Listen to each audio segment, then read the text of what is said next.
I think if you look at what has been done both in terms of funding and in policy, this really was the year of the parent in the state of Florida.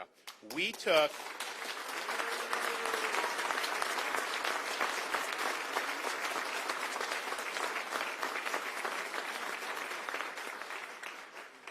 through the legislature's actions, Florida has maintained its commitment to accountability and high standards, but did it in a way that recognizes this one test, the FSA, is not the best way to do it. So we've replaced that with progress monitoring that'll be more friendly for teachers, for students. It'll give more feedback for parents, and it'll mean a lot less time having to take tests in school. So that is a huge win for parents, students, and teachers. We also provided curriculum transparency so that parents have understanding about what's going on inside the classroom, and I'm really, really proud to do that. And I can just say, as the parent of 3 kids that are age 5 and under, thank you for letting me and my wife be able to send our kids to kindergarten without them being sexualized.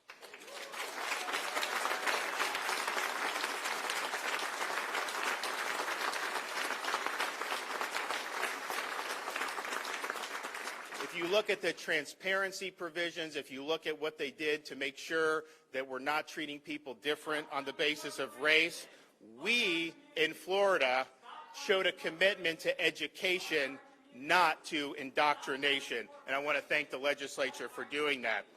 If you look at what we promised to do with respect to the environment in Florida, in 2019, I promised to have record support for Everglades restoration and water quality. And our goal was to increase the funding by $1 billion over the previous 4 years before I became governor. And I'm happy to report that with this budget, not only did we meet that, we blew that goal completely out of the water. With the funding that was provided for Everglades restoration and water quality projects, we will have, over these 4 years, doubled the amount of support for those key initiatives than the previous 4 years. So I want to thank the legislature for doing that.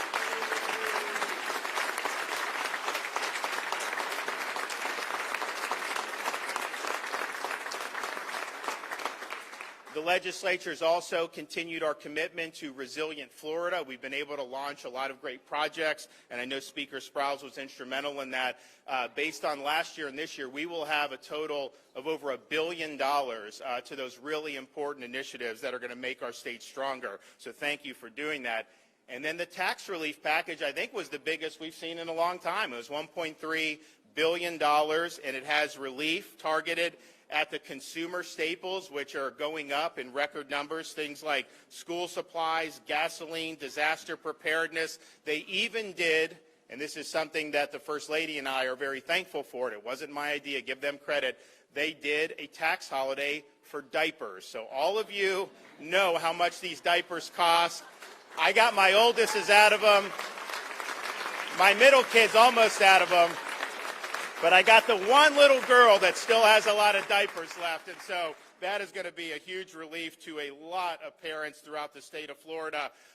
You were able to continue our great efforts on having secure elections with great election integrity legislation. You've helped support Florida's hand in preventing illegal immigration from the southern border from coming in and disrupting our state, and you provided support so that we can expand the people that protect us by using billets in the Florida State Guard. And I think that that's something that's going to make a big difference if we have storms, if we have other types of events where we need those folks out there. We just saw what they did in Northwest Florida with the fires. We have the Guard out there. They were playing an instrumental role, so we're going to be able to have a force multiplier there.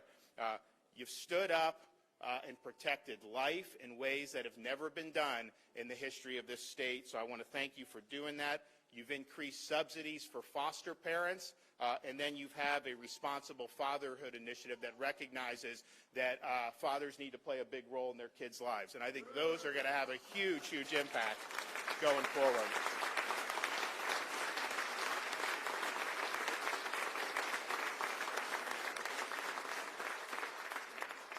You've also recognized something that didn't get a lot of attention necessarily in the media, but really had a significant impact on a lot of people throughout our state, and really it's happened throughout the country. And while many hospitals liberalized their policies, we had people that were in very serious condition that did not have the ability to have visitation in the hospitals. You have provided substantive rights for patients, so particularly in those critical moments in life, the patients in Florida should have the right to have their loved ones present with them, and that is going to go an awful long way. Thank you.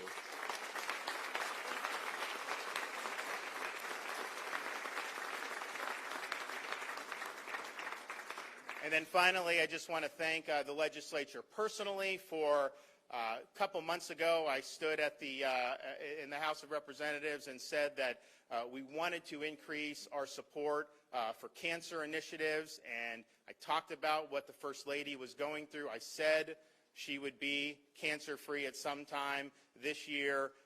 We were able to announce that, and we were very happy to do that, and then you came through with the funding. So it means a lot to her personally, and I just look at how great care she received at some of our great institutions like Moffitt. All of the advances that have happened, it has saved huge amounts of lives, and I think this money and the research, there's going to be people into the future who are going to benefit from that. So thank you for what you did, and from the First Lady, thank you for your support for her initiative.